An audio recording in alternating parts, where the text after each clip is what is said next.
నమస్తే అన్న, అందరికీ నమస్కారం. కువైట్లో ఈ సంవత్సరం జనవరి నుంచి జూన్ వరకు మనం చూసుకుంటే పెద్ద మొత్తంలో కువైట్లో పనిచేస్తూ ఉన్న కార్మికులు పబ్లిక్ అథారిటీ ఫర్ మ్యాన్ పవర్కు ఫిర్యాదు చేయడం జరిగింది.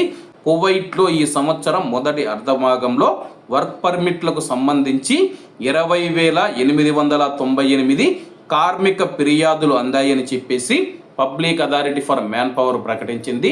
వర్క్ పర్మిట్కు సంబంధించి ఇన్ని ఫిర్యాదులు అందాయని చెప్పేసి, అలాగే వాటితో పాటు 21,350 గైర్హాజరు నివేదికలు మరియు ఉద్యోగ తొలగింపు నోటీసులు కూడా వచ్చాయన్నమాట.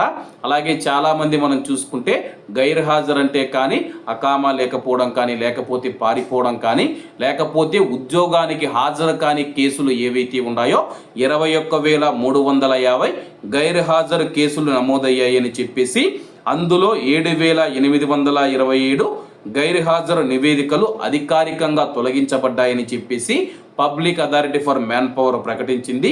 ప్రస్తుతం కువైట్లో మనం చూసుకుంటే ఎక్కువ ఫిర్యాదులు వర్క్ పర్మిట్ల పైన వచ్చాయి కాబట్టి అధికారులు వర్క్ పర్మిట్లకు సంబంధించి కువైట్లో ఉన్న కార్మికులు ఇంతమంది ఎందుకు ఫిర్యాదు చేశారని చెప్పేసి వాటిపైన దృష్టి సారించినట్లు అధికారులు తెలియజేశారు.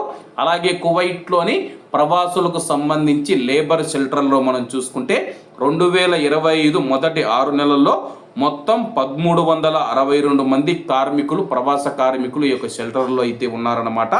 ఇందులో హవల్లీ షెల్టర్లో మనం చూసుకుంటే 110 మంది పురుషులు ఉంటే, జిలీబ్ ఆల్ షువైకు లేబర్ షెల్టర్లో 1,252 మంది మహిళలు మరియు 15 మంది పిల్లలు ఉన్నారని చెప్పేసి తాజా గణాంకాలు చెబుతూ ఉన్నాయి.